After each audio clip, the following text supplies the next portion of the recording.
태초에 하나님이 창조하신 세상은 아름다웠습니다. 어디 흠 하나 없는 완벽한 세계였죠. 그러나 하나님의 말씀에 불순종한 인간으로 인해서 세상은 망가지기 시작했습니다. 죄로 타락한 인간은 점점 죄를 짓기 시작했고 결국 하나님의 진노를 사게 되었습니다. 그들에게서는 어떠한 소망도 발견할 수 없었습니다. 그래서 하나님께서는 한 사람 아브라함을 불러서 이스라엘 백성의 믿음의 조상으로 세우십니다. 그러나 이스라엘도 별 수 없었습니다. 그들의 역사를 잘 알지 않습니까? 노아 홍수 때처럼 여전히 죄짓기를 즐겼습니다. 하나님의 징계로 고통을 당하고 다시 회복되는 역사가 얼마나 많이 반복되었습니까? 본문이 기록된 이사야 말씀을 보아도 여전히 그들의 죄로 인한 심판이 선포됩니다. 그러나 하나님의 궁극적인 목적은 심판이 아니었습니다. 완전한 파멸이 아닙니다. 그들을 회복시키는 것이었고 그들로부터 메시아를 나타내는 것이었습니다.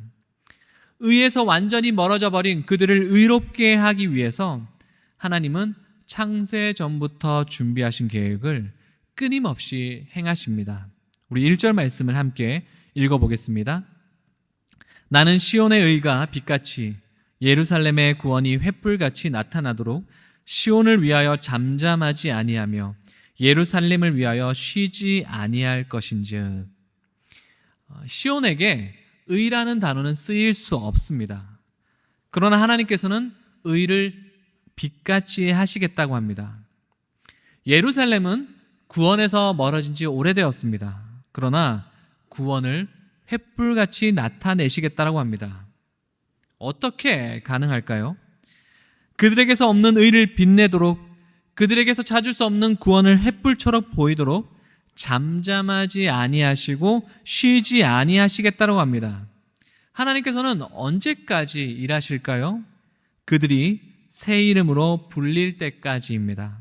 4절 말씀을 보시면 다시는 너를 버림받은 자라 부르지 아니하며 다시는 내 땅을 황무지라 부르지 아니하고 오직 너를 헵시바라 하며 내 땅을 뷸라라 하리니 이는 여호와께서 너를 기뻐하실 것이며 내 땅이 결혼한 것처럼 될 것임이라. 시온, 예루살렘, 즉 이스라엘은 버림받은 자였습니다. 황무지였어요. 열방이 보기에 비참한 상태였고 그들의 신은 존재하지 않은 것처럼 보였습니다. 그러나 하나님의 열심, 하나님의 자기 백성을 위한 일하심으로 인해서 그들은 더 이상 예전과 같지 않게 되었습니다. 헵시바라는 말은 나의 기쁨이 그에게 있다이고요, 뷸라라는 말은 결혼한 여자라는 뜻입니다. 버림받고 상처 입고 아무도 거하지 않았던 황무지 같은 이스라엘이 이제는 하나님의 기쁨이 되고 신랑이 신부를 취하는 것처럼 사랑스럽게 여겨지게 되는 것입니다. 6절부터 예루살렘의 변화된 모습이 나타나는데요, 허물어졌던 성벽에서 이제는 파수꾼들이 가득한 견고한 모습이 됩니다. 파수꾼들이 하는 일이 무엇입니까? 밤이나 낮이나 할 것 없이 계속해서 주변을 살피는 일이죠. 그들은 한시도 쉴 수 없었습니다. 그들이 적군을 발견하지 못하면 성은 함락되기 때문입니다. 이 파수꾼들이 어떻게 일하는지 6절에서 이렇게 표현하고 있습니다. 그들로 하여금 주야로 계속 잠잠하지 않게 하였느니라. 계속해서 보면요, 너희 여호와로 기억하게 하시는 자들아 너희는 쉬지 말며. 여기서 이 잠잠하지 않고 쉬지 않는다라는 표현이 나옵니다. 이 표현은 1절에서 하나님이 시온과 예루살렘을 위해 일하시는 모습과 동일합니다. 이렇게 동일한 표현이 쓰여진 이유는 그만큼 하나님께서 자기 백성을 위해서 지금까지 쉬지 않고 일하고 계시다는 것을 강조하기 위해서입니다. 우리는 하나님이 대체 뭘 하고 계신가 의심할 때가 있죠. 대체 나를 돌보시긴 하는 것인가?